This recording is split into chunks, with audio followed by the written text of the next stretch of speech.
Welcome all. Today's top breaking news with Gitanjali from Bayan Times. Coronavirus 148 discharge active cases come down to 919 in Andhra Pradesh. The number of COVID 19 cases in Andhra Pradesh increased to 2,307 with the addition of 102 in the last 24 hours ending 9 am on Friday. Among the 102 new cases, 45, Maharashtra 34 and Rajasthan 11 patients were from other states. The total number of cases from other states stands at 150, Odisha 10, Maharashtra 101, Gujarat 26, Karnataka 1, West Bengal 1, Rajasthan 11. While the number of discharge increased to 1,252 with the addition of 60, no casualties were reported in the last 24 hours. Later in the day, another 88 patients were discharged, taking the total number of recoveries to 1,340. Out of 148 discharged from Thursday morning to Friday evening across the state, Kurnool district accounted for 77, Anantapur 42, Guntur 11, Kadapa 7, West Godavari 5, Krishna 3 and Nellore 3. Two fresh cases in Visakhapatnam took the total number of cases to 68. Kadapa district tally crossed 100 mark with the addition of 2 cases. One more case was reported in East Godavari and 4 more were reported in Anantapur district.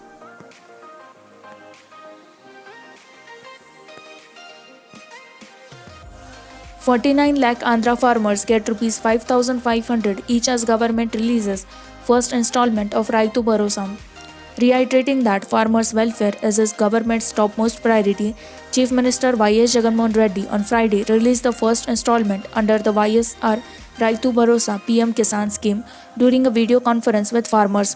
As many as 49.43 lakh farmers stand to benefit from the scheme and ₹2,800 crore was credited to their unencumbered accounts.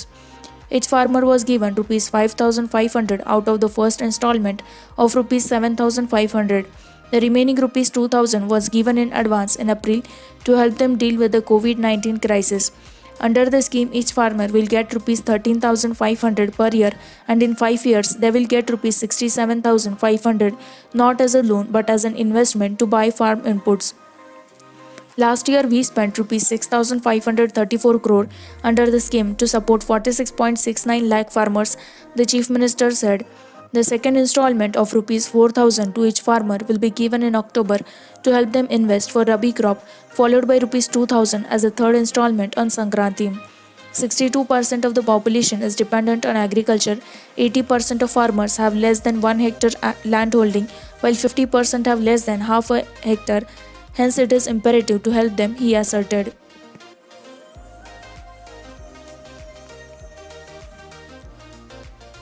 APSRTC postpones operation of special buses. The Andhra Pradesh State Road Transport Corporation APSRTC has temporarily postponed its decision of operating special buses from Saturday to bring back the natives of the state stranded in Telangana.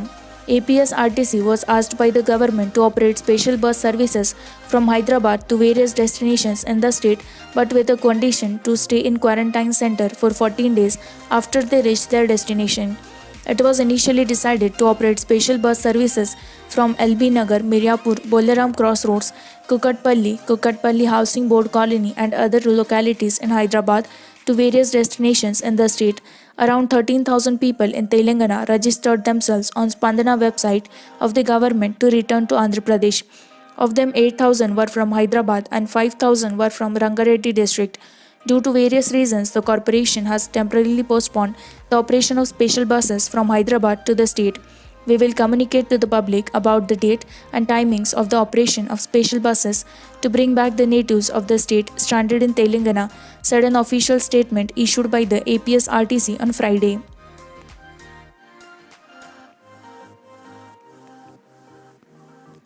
Lockdown relaxation, auto showrooms, AC shops in Telangana to open from May 16. Chief Minister K. Chandrasekhar Rao on Friday declared that any relaxations in the state would be decided only after considering the exit plan of the centre to be announced before the expiry of the nationwide lockdown on May 17. The Chief Minister, however, said that the lockdown would continue in the state as announced earlier, but from Saturday, all shops that sell air conditioners, automobile showrooms, as well as shops that sell automobile spare parts would be allowed to operate. The registration and RTA offices will continue to work, he said. During a review meeting on the status of the incidence of coronavirus in the state at Pragati Bhavan, the Chief Minister said that except in 4 zones in Hyderabad, Charminar, Karwan, LB Nagar, and Malakpet, no fresh cases of COVID 19 have been reported from any part of the capital or the rest of the state. All active cases are from these 4 zones, where there are about 1,442 families.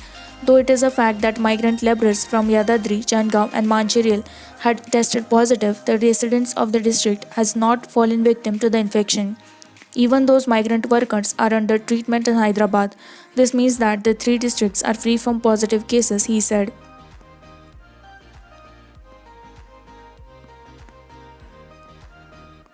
Telangana HC to decide on SSC exams on May 19. A division bench of the Telangana High Court HC on Friday will hear the state government's plea seeking permission to conduct the Class 10 exam as per a revised schedule on May 19. The bench will hear the PIL filed earlier by M. Balakrishna, faculty at a private educational institution in the city, seeking the postponement of the Secondary School Certificate SSC Public Examination 2020 in the view of COVID-19 pandemic. On Friday, State Advocate General AG B.S. Prasad made a special mention before the bench of Justice M.S. Ramchandra Rao and K. Lakshman with a plea to vacate or modify the interim orders passed by the court on March 20 so as to enable the state government to complete the remaining examinations. The Telangana government decided to conduct the remaining examinations, keeping the academic calendar and interest of the students in view, he added. With this, we conclude with our today's news headlines. For more such latest news and updates, like, share, and subscribe By and Times. Stay tuned, stay updated.